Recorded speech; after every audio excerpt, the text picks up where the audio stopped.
আৰু খেলুৱৈৰ প্ৰতি মৰম আদৰ আজিৰ এই খেলপথাৰতে নিদৰ্শিত হৈছে সকলো and the Member of Parliament Mr. Fani Hussain Chaudhary who pays attention to the players and gives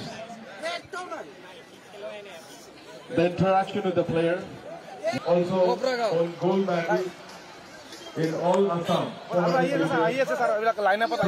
2003 in the team we also join Gintu Borman.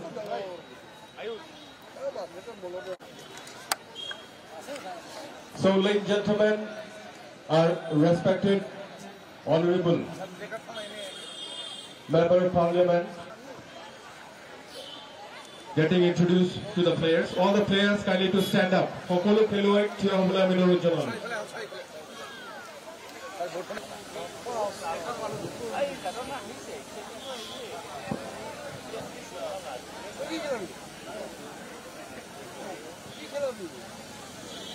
উপকল্যাণ বিভাগৰ দ্বাৰা পৰিচালিত অসমৰ সৰ্ববৃহৎ মহায়ন 2.0 আজি কৰিছে This is a wonderful moment for Bongaigaon, such a wonderful personality interacting with the players.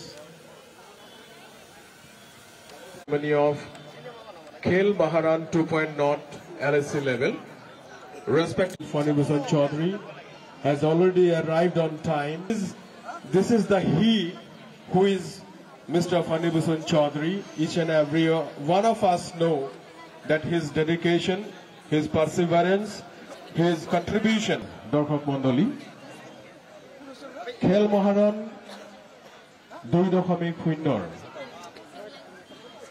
Bongaigaon সমষ্টি পৰ্যায়ৰ শুভ আদৰৰ আৰু সকলো মহানুভাৱ হয় সমষ্টি ভিত্তিক খেল মহাৰণ বঙাইগাঁও সমষ্টিত আজিৰে পৰা আৰম্ভ হৈছে আৰু আজিৰ দিনটোত দেখিবলৈ পোৱা গৈছে বীৰজৰা উচ্চতৰ মাধ্যমিক বিদ্যালয় যি খেলপথাৰ আছে খেলপথাৰত মই উপস্থিত আছো আৰু দেখিবলৈ পোৱা গৈছে কিছু সময় পিছতে খেল মহাৰণৰ যি কাৰ্যসূচী আছে কাৰ্যসূচীসমূহ আৰম্ভ হ'ব আৰু বৰপেটাৰ সাংসদ ফণী ফুকন চৌধুৰী ইয়াত আহি উপস্থিত হৈছে এই আয়ুষ যদি দেখুৱাই ইয়াত দেখিবলৈ পাইছে ফণী ফুকন চৌধুৰী তেখেতে আপোনাৰ এই ধৰণে মত বিনিময় কৰি আছে যিসমূহ খেলুৱৈ আছে বিশেষকৈ আপোনাৰ স্কুলীয়া পৰ্যায়ৰ যিসমূহ খেলুৱৈ আছে তেখেতসকলৰ সৈতে মত বিনিময় কৰি আছে সাংসদগৰাকী আৰু সাংসদগৰাকী দীৰ্ঘদিনীয়া সপোন আছিল খেলৰ ৰাজধানী আপোনাৰ বঙাইগাঁও কৰাৰ সপোন তেখেতৰ দীৰ্ঘদিনীয়া আছিল আৰু সেই ধৰণে আগবাঢ়ি গৈ পেলাই আজি বীৰজৰা যি উচ্চতৰ মাধ্যমিক খেলপথাৰ আছে তাত শুভাৰম্ভণি কৰা হ'ব আমি সাংসদগৰাকীক দেখিছো আৰু তেখেতে এই ধৰণে আলোচনা কৰিছে ছাৰ অকণমান আমি কথা পাতিবলৈ যত্ন কৰিম এয়া দেখিবলৈ পাইছে সাংসদ ফণী ফুকন চৌধুৰী তেখেতে এই ধৰণে মত বিনিময় কৰিছে প্ৰতিগৰাকী শিশুৰ সৈতে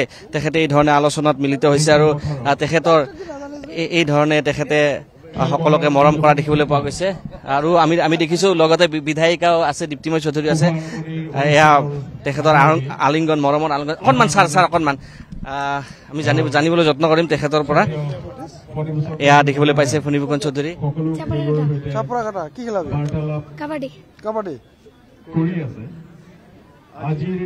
আলিংগন কৰা মুহূৰ্তত সাংসদগৰাকী আৰু প্ৰতিগৰাকী শিশুৰে সৈতে আলোচনা কৰিছে ছাৰ অকণমান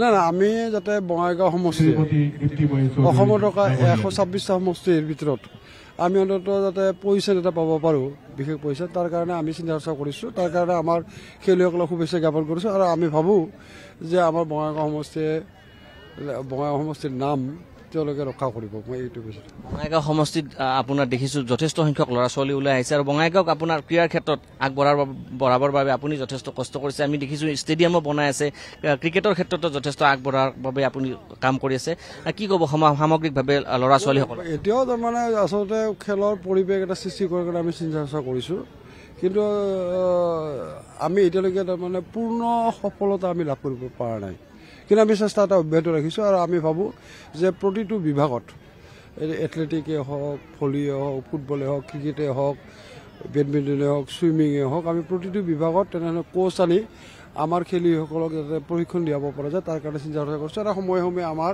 ধৰি লওক ফুটবলৰ কোচ আহিছে ভলীবলৰ কোচ আহিছে বেডমিণ্টনৰ কোচ আহিছে কাবাডীৰ কোচ আহিছে এনেধৰণৰ কোচবিলাক আমি আনিছোঁ নেশ্যনেল পৰ্যায়ৰ তাৰমানে আমি দ্বিতীয় স্পৰ্টছৰ পৰা আৰু আমি ভাবোঁ যে আমি এটা খেলৰ পৰিৱেশ আমি চেষ্টা কৰিব পাৰিম আৰু সৃষ্টি কৰিব পাৰিম আৰু খেলৰ আমি সুদক্ষ খেলুৱৈ আমি উলিয়াই আমাৰ সমষ্টি তথা ৰাজ্যখনৰ নাম সুনাম কৰি আনিবৰ কাৰণে আমি সক্ষম হ'ম ভৱিষ্যতে।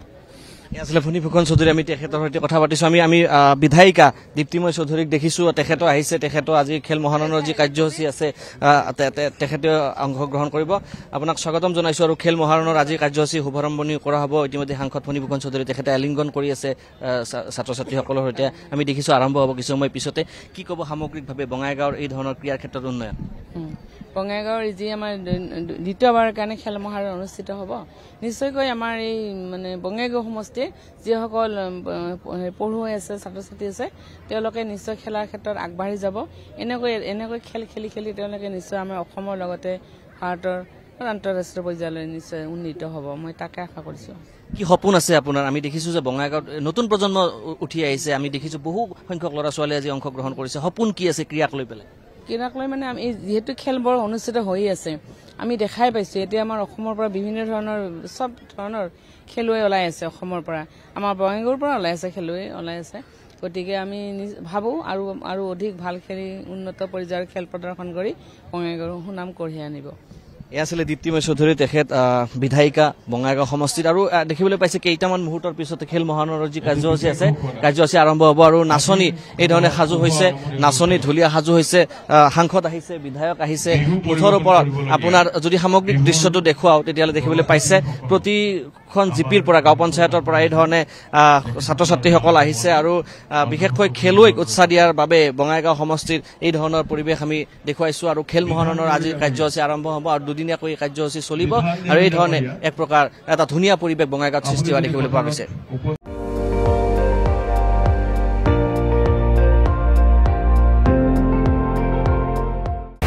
আপুনি চাই আছে ND24, সৰ্বশ্ৰেষ্ঠ নহয় সৰ্বোত্তমৰ দৌৰ।